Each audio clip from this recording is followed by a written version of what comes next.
A movie doing things a little bit differently, the first of its kind, really, a gay rom-com released by a major theatrical studio into wide release in theaters.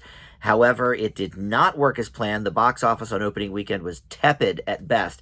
Let's talk about Bros.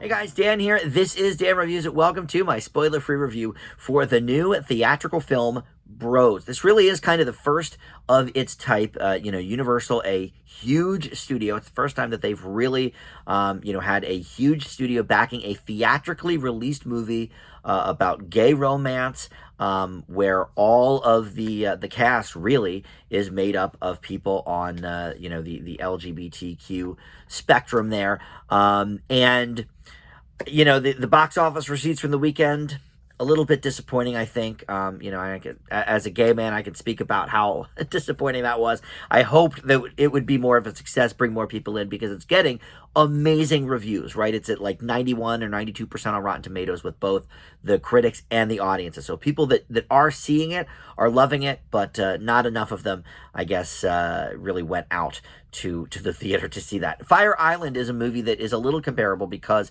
it did have, a mostly gay cast, and it was a gay male rom-com, but it went straight to streaming, and it was distributed, I guess, by Fox or something, but it was made by like one of its imprints, one of the more independent, studio types. You can't get much bigger than Universal. I mean, it's one of the big four, Disney, Universal, Warner Brothers, Paramount, and I guess Sony, so there's big five.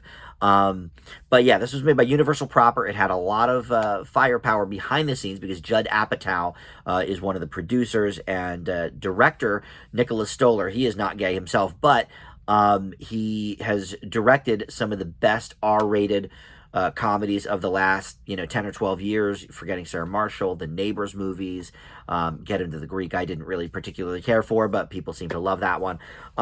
Some nice star power sort of behind the scenes. And then in front of the camera, you've got Billy Eichner, who is known mostly, I guess, for his Billy on the Street videos, but he's also done, stints on Parks and Rec and a lot of other TV shows.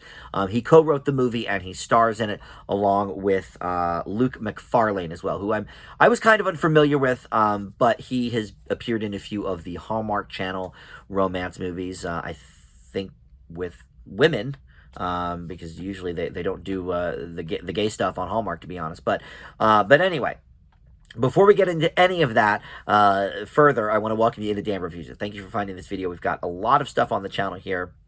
And this one really spoke to me. As a gay man, I figured I would love to talk about this movie with y'all out there. So, but anyway, if you like this video, please consider subscribing down below. Would love to have you aboard there. So, in any event, this takes sort of the typical rom-com plot devices and does sort of work them into the storyline, as they are also sort of chiding Hollywood for always having straight people perform gay characters so they can get Oscars. And they talk about Brokeback Mountain and some of the movies in that vein where maybe in a different era they would have had people that are actually LGBTQ doing those roles. But here, other than a couple of straight cameos, the whole cast, as far as I understand, is LGBTQ. So it sort of is kind of the first of its kind in that regard.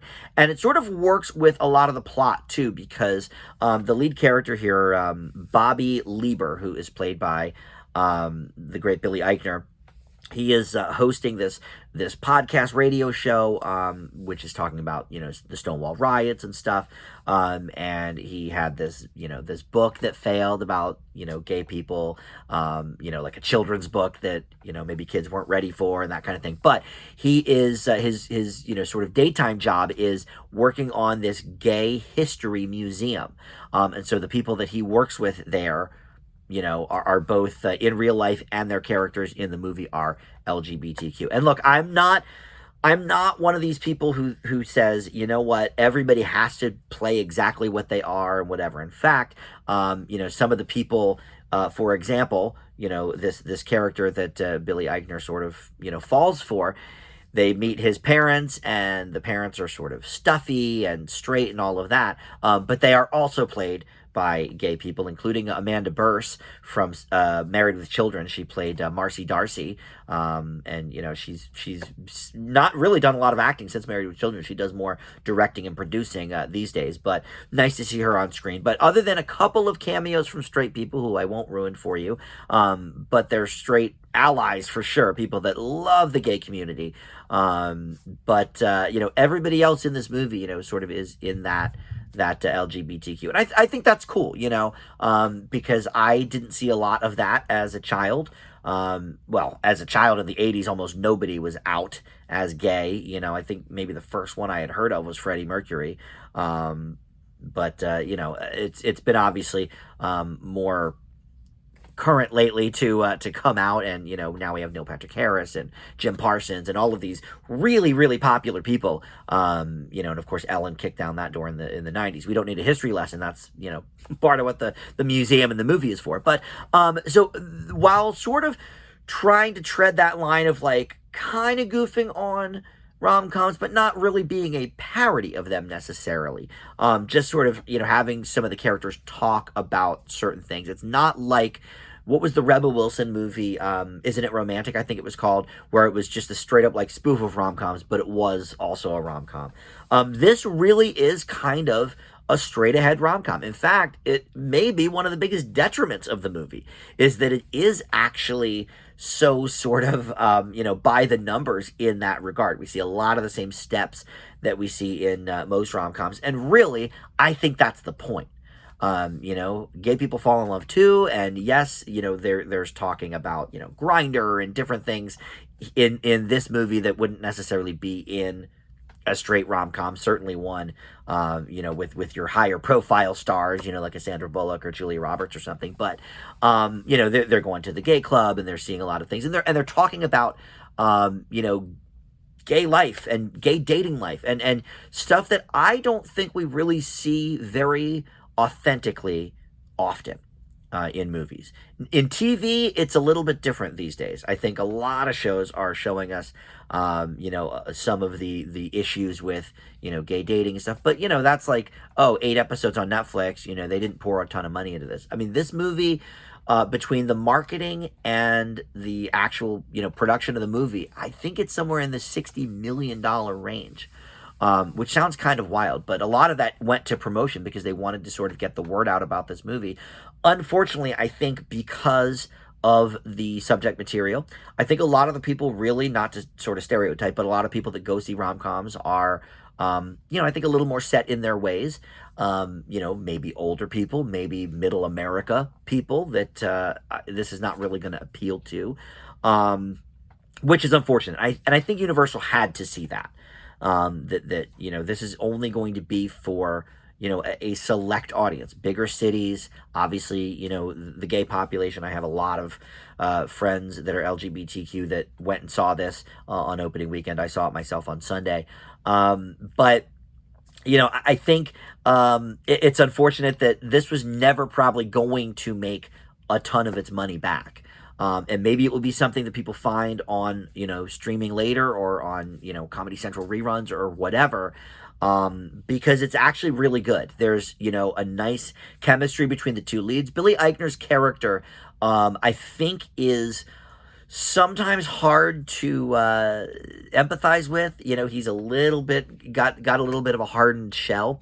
But look, as a gay man who's still single in his 40s, I find that to be pretty accurate. Sometimes there is a chip on the shoulder about monogamous dating or dating in general. And so I think it's interesting that this movie is sort of tackling those issues. Now, in that regard, I do think it is actually sanitized a little bit for straight audiences. I think TV shows like Queer as Folk and stuff do sort of really go over that line and do, a lot of things that we would never have seen on TV, 10, 15 years ago. But in a major motion picture playing at almost every multiplex in the country, look, I get it. You're not going to be able to really push that envelope to the next level. I think some of the sex scenes are a little bit more graphic than maybe a lot of sex scenes out there, but at the same time, we don't see genitalia, and a lot of times in straight rom-coms, let's say, you do see boobs and stuff. So, in that way, it's a little sanitized. And I think just sort of the themes of the movie and stuff, but it all kind of comes together and makes sense. Since he's doing sort of the gay history museum, and so he would be obviously very interested in that sort of, bringing information to the public. And, when he meets the parents of Luke McFarlane's character, he does try and educate them a little bit on, well, maybe, they're not too young to learn about gay culture and that kind of thing. So look, as a gay man, I was happy to see this movie exist at all. I do think it's probably a better movie overall than Fire Island. I liked Fire Island. I gave it a B. But I think there's something to this that does make it a little bit more, I guess, palatable for allies and people that are not LGBTQ. And I think part of that is there's not a ton of like stock characters here. In Fire Island, I felt like a couple of the characters were just your stereotypical gay friend from any movie. Here we don't get that. I think we get, especially the two leads here, I think they are very unique individuals as characters, and we see that. For so long, certainly in my life, we've seen that the gay best friend trope, and they all sort of acted the same way until we busted down, some doors with Will and Grace and some other things. But in any event, I urge you to go see this movie in theaters, but if you want to wait till streaming, I don't think you'll be disappointed in it there either. It's not something you necessarily need to see on the big screen, like, a big action movie or something like that. But look, comedy in this day and age, the era is pretty dead in theaters. I think the only other mainstream straight-ahead comedy we've had the whole year is Easter Sunday. And then, you could say The Lost City was comedy, but as well it was action, and it had huge stars in it, Sandra Bullock, Channing Tatum, Brad Pitt. Here, we don't really get that. So it makes sense that it did not do too well in theaters, but it's unfortunate because I miss seeing great R-rated comedies with a big roaring crowd, like when I saw Bridesmaids or Borat or Forgetting Sarah Marshall, for that matter. So anyway, I'm going to leave Bros with a B+. I think there's a lot of good here, and I hope that this does not dissuade studios from making gay-themed romance movies, because guess what? We're just like you. So yeah. Anyway, thank you so much for watching, and I'll see everybody next time on Dan Reviews It.